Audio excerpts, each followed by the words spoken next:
In the world of British politics, where tension and confrontation are routine, there occasionally emerge moments that transcend the usual discourse, becoming defining episodes for both politicians and the public. One such moment unfolded when an MP, on the verge of quitting, delivered a scathing critique of Labour leader Sir Keir Starmer during a live television interview. This interview, described by many as brutally honest, sent shockwaves through Westminster, sparking debate across the political spectrum. As the public and political commentators alike dissected every word of the blistering exchange, it became clear that this was not just another episode of political theatre, but a stark reflection of deeper issues within the Labour Party under Starmer's leadership. The interview began with a polite introduction, the kind that belied the storm that was about to unfold. The MP, who had already announced their intention to leave their position, was visibly calm but resolute, carrying an air of someone who had nothing left to lose. As the interviewer posed the first question about the reasons for their resignation, the MP wasted no time launching into an unrestrained critique of Starmer's leadership style, policies, and vision for the party. They accused Starmer of abandoning core Labour values, claiming that his focus on appealing to the middle ground had left the party's traditional base feeling betrayed and alienated. What made the critique particularly damaging was its specificity. The MP did not merely speak in broad strokes, but provided concrete examples of what they saw as failures. They cited Starmer's lack of clear policy direction, accusing him of being reactive rather than proactive. Perhaps the most brutal moment came when the MP turned to Starmer's personal leadership style. They described it as overly cautious and excessively managerial, lacking the bold vision and conviction needed to inspire both the party and the electorate. Under his leadership, the MP declared, "Labour has become a party that follows the polls rather than leading them. We've become so focused on not making mistakes that we've forgotten how to take meaningful risks. The voters can see through it and they're not impressed." This critique struck a nerve, as it echoed concerns that had been quietly circulating among Labour insiders and supporters for months. The interviewer, sensing the gravity of the moment, probed further, asking whether the MP believed Starmer was the right person to lead Labour into the next general election. The response was unequivocal and devastating. The MP argued that while Starmer might have been the right choice to steady the ship following Jeremy Corbyn's tumultuous tenure, he had failed to transition from a caretaker leader to a transformational one. What we needed, they said, was someone who could unite the party, articulate a bold vision for the future, and connect with voters on an emotional level. What we got instead was a leader who seems more concerned with avoiding controversy than with inspiring change. As the interview progressed, the MP's critique expanded beyond Starmer to encompass the broader culture of the Labour Party under his leadership. They spoke of a stifling environment where dissenting voices were marginalized and debates were stifled in the name of unity. This, they argued, had created a culture of fear and conformity that stifled creativity and innovation. A political party, the MP said, should be a place where ideas are debated and challenged, not where they are silenced to maintain a facade of harmony. We've lost that under Keir Starmer, and it's costing us dearly.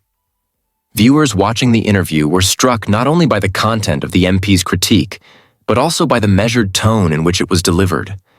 There was no shouting, no theatrics, just a steady, unrelenting dismantling of Starmer's leadership. This approach made the critique all the more powerful, as it came across not as a personal vendetta, but as a genuine expression of frustration and disappointment. It was the kind of moment that demanded attention, forcing even Starmer's most ardent supporters to reckon with the criticisms being leveled against him. Reaction to the interview was swift and polarized. Labour supporters who had already harbored doubts about Starmer's leadership found validation in the MP's words, while his defenders dismissed the critique as sour grapes from a disgruntled former colleague. Political commentators, meanwhile, debated the potential impact of the interview on Starmer's leadership and Labour's prospects in the next general election. Some argued that it was a wake-up call that Starmer needed to hear, while others warned that such public dissent could further damage the party's unity and electoral chances. For Starmer himself, the interview posed a serious challenge. While he had faced criticism before, Much of it had come from outside the party or from fringe elements within it. This, however, was different. The MP's critique came from someone who had been a part of the Labour family, someone who understood the party's inner workings and had chosen to air their grievances on a public stage. It was a moment that demanded a response, and how Starmer chose to address it would have significant implications for his leadership. In the days following the interview, Starmer's team worked to control the narrative, emphasizing the need for unity and downplaying the significance of the MP's departure.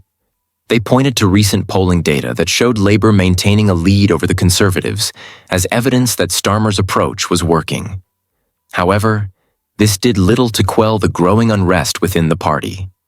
Behind closed doors, Labour MPs and activists debated the validity of the criticisms and the potential consequences of failing to address them. For many, the interview served as a stark reminder of the challenges Labour faces as it seeks to reclaim power. While the Conservatives were mired in their own controversies, Labour's path to victory was far from assured. The MP's critique highlighted the need for a clear and compelling vision, one that could unite the party and resonate with voters across the country. It also underscored the importance of strong leadership, the kind that could navigate the complexities of modern politics while staying true to the party's core values. As the dust settled, one thing became clear. The interview had struck a chord, not just within Labour but across the political landscape. It forced a reckoning, compelling everyone from party insiders to ordinary voters to grapple with fundamental questions about leadership. Keir Starmer, the leader of the Labour Party, found himself at the centre of a political storm when a high-profile MP from his party announced their resignation during a live television interview. The MP, whose departure sent shockwaves through the political establishment, delivered a scathing critique of Starmer's leadership, accusing him of betraying the core values of the party and abandoning the very principles that once defined Labour. The dramatic confrontation, played out in real time, exposed deep divisions within the party and left viewers questioning the strength and unity of Labour under Starmer's stewardship. The interview, which quickly went viral, unfolded with a tense and almost theatrical intensity. The MP, visibly frustrated and resolute, laid out their grievances with unflinching clarity, addressing issues ranging from Starmer's handling of party reforms to his perceived lack of authenticity and connection with grassroots members. They described the current leadership as rudderless, accusing Starmer of prioritizing political expediency over genuine change. The most damning claim, however, came in the form of an accusation that Starmer had abandoned the working-class base, leaving them feeling alienated and disillusioned. As the MP spoke, the atmosphere in the studio grew increasingly charged, with the interviewer occasionally interjecting to clarify the points being made but ultimately allowing the moment to unfold organically.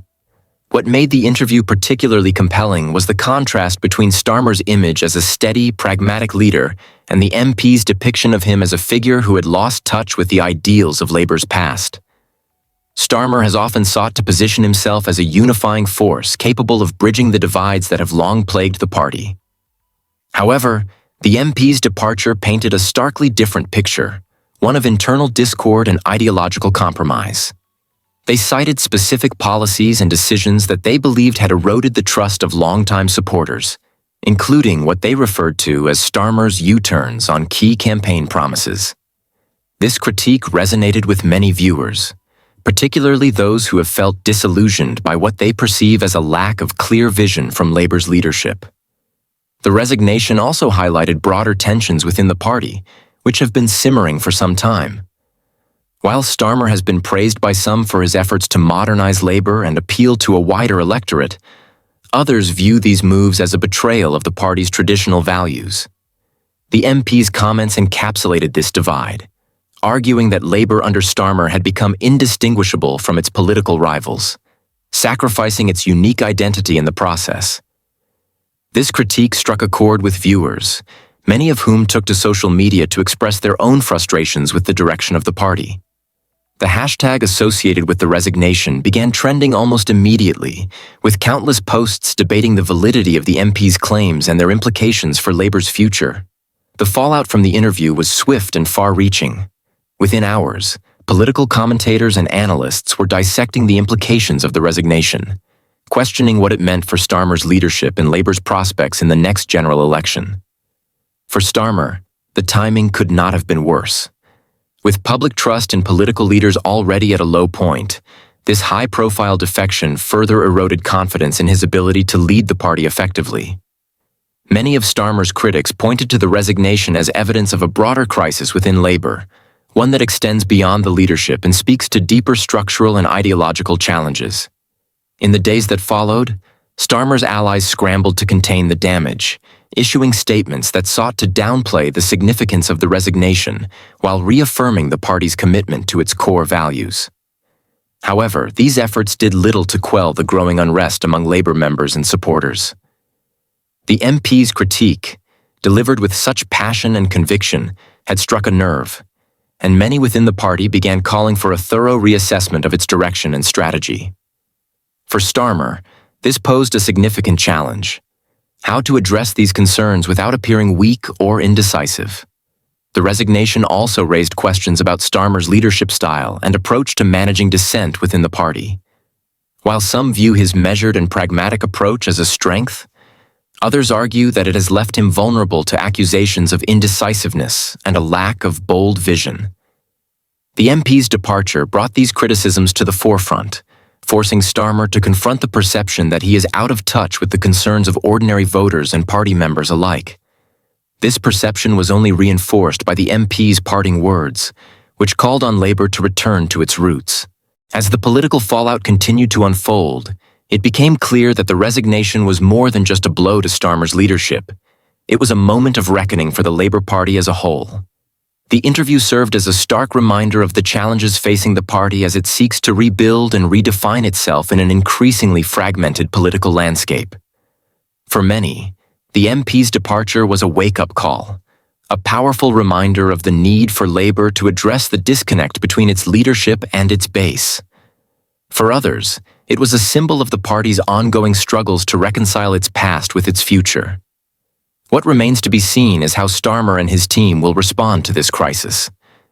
Will they take the MP's criticisms to heart and work to address the underlying issues within the party, or will they dismiss them as the complaints of a disgruntled former member?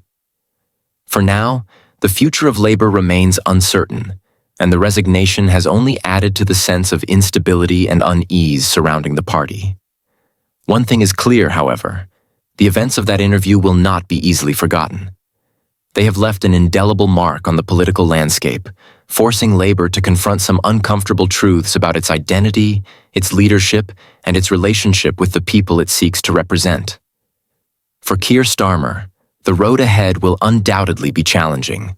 The resignation has not only undermined his leadership, but has also raised questions about his ability to navigate the complex and often turbulent waters of party politics. If he is to restore confidence in his leadership and rebuild trust within the party, he will need to demonstrate a clear and compelling vision for Labour's future, one that resonates with both its members and the broader electorate. Whether he can rise to this challenge remains to be seen, but one thing is certain: the stakes have never been higher. Keir Starmer, leader of the UK's Labour Party, recently found himself in the spotlight for all the wrong reasons during a fiery television interview that quickly turned into an intense critique of his leadership. The encounter was triggered by the resignation of a high-profile Labour MP, who, in a shocking turn of events, used their platform to call out Starmer's leadership style, party direction, and handling of critical issues. The quitting MP's direct and unfiltered criticism left both viewers and commentators stunned, setting off waves of discussion about the internal dynamics of the Labour Party. The interview began with a pointed question about the reasons behind the MP's resignation, and from the outset, it was clear this was no ordinary political statement. The MP accused Starmer of abandoning the very principles that once defined Labour as a party of the people. They expressed frustration with what they described as a shift toward centrist policies that, in their view, betrayed the party's working-class roots. With each pointed statement, the MP painted a picture of a leader more interested in optics and polling numbers than in addressing the struggles of ordinary citizens. Starmer's leadership style also came under heavy fire. The resigning MP lambasted his alleged over-reliance on focus groups and advisors, accusing him of prioritizing political expediency over authenticity. This critique was particularly damaging because it resonated with growing murmurs within the Labour Party about Starmer's cautious approach to controversial issues. The MP's words reflected a broader sentiment among some party members who feel the Labour leader is failing to inspire confidence as a bold and decisive alternative to the ruling government. Throughout the interview, the MP's frustration was palpable, but it wasn't just about policy shifts or strategic missteps. They also highlighted a perceived lack of connection between Starmer and the Labour Party's grassroots supporters. The quitting MP argued that under his leadership, the party had become increasingly disconnected from the communities it claims to represent. They cited specific instances where they felt local concerns had been overshadowed by national agendas that did little to address immediate needs. These comments struck a nerve, particularly because they highlighted an ongoing tension within Labour about its identity and purpose in modern British politics. The resignation and the subsequent public critique sent shockwaves through the political landscape. For Starmer, the timing couldn't have been worse. With a general election on the horizon, Labour has been striving to present itself as a credible alternative to the Conservative government. However, the MP's remarks risked undermining that narrative, portraying a party divided and uncertain of its direction. Critics of Starmer seized on the opportunity to question his ability to unify Labour and steer it toward electoral victory, a challenge that has dogged his leadership since its inception. What made the interview even more striking was the depth of personal conviction displayed by the resigning MP. They spoke not just as a politician, but as someone deeply disillusioned by what they perceived as a betrayal of Labour's core values. The emotional weight of their words added a layer of authenticity that resonated with many viewers, both inside and outside the party. Social media quickly lit up with reactions, with many users applauding the MP's courage to speak out, even as others criticized them for airing internal disputes so publicly. The fallout from this explosive interview was swift and multifaceted. Within hours, Labour's press team issued statements downplaying the MP's resignation and reiterating the party's commitment to its policies and vision for the country. However, the damage had already been done. The interview had not only drawn attention to internal divisions, but also raised questions about Starmer's ability to navigate dissent within his ranks. Political analysts were quick to point out that while leadership challenges are not uncommon in major parties, the public nature of this critique made it particularly damaging. For Starmer, the immediate task is damage control. He must now find a way to reassert his authority and reassure both the public and his party that he is the leader who can take Labour forward. This is no small feat, given the public nature of the MP's resignation and the starkness of their critique. Many have suggested that Starmer needs to engage in a period of reflection and recalibration, taking into account the concerns raised during the interview and addressing them head-on. Meanwhile, the resigning MP's critique has sparked a broader debate about the direction of the Labour Party. Their comments have reignited discussions about what Labour stands for and whether it can truly claim to represent the interests of working-class communities. For some, the interview was a wake-up call, a reminder of the importance of staying true to the party's roots. For others, it was an unnecessary distraction at a time when Labour should be focused on presenting a united front. In the days following the interview, political commentators have speculated about its long-term implications for Starmer and the Labour Party. Some argue that the incident could galvanize the party, forcing it to confront its internal divisions and emerge stronger. Others, however, fear it could deepen existing fractures, making it even harder for Labour to present itself as a credible alternative to the Conservatives. Either way, the interview has undoubtedly added a new layer of complexity to Starmer's leadership journey.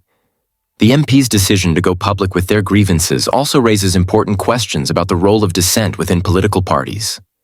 While some have criticized their actions as disloyal, others see it as a necessary act of courage in the face of what they perceive as a drift away from core values. This tension between loyalty and accountability is one that all political leaders must navigate, and Starmer is no exception. As the dust begins to settle, one thing is clear. This interview has left an indelible mark on British politics. It has exposed cracks within the Labour Party, challenged Starmer's leadership, and sparked a wider conversation about the future of progressive politics in the UK. Whether this will ultimately serve as a catalyst for change or a stumbling block for Labour remains to be seen. but there is no denying the impact of this dramatic and unexpected turn of events.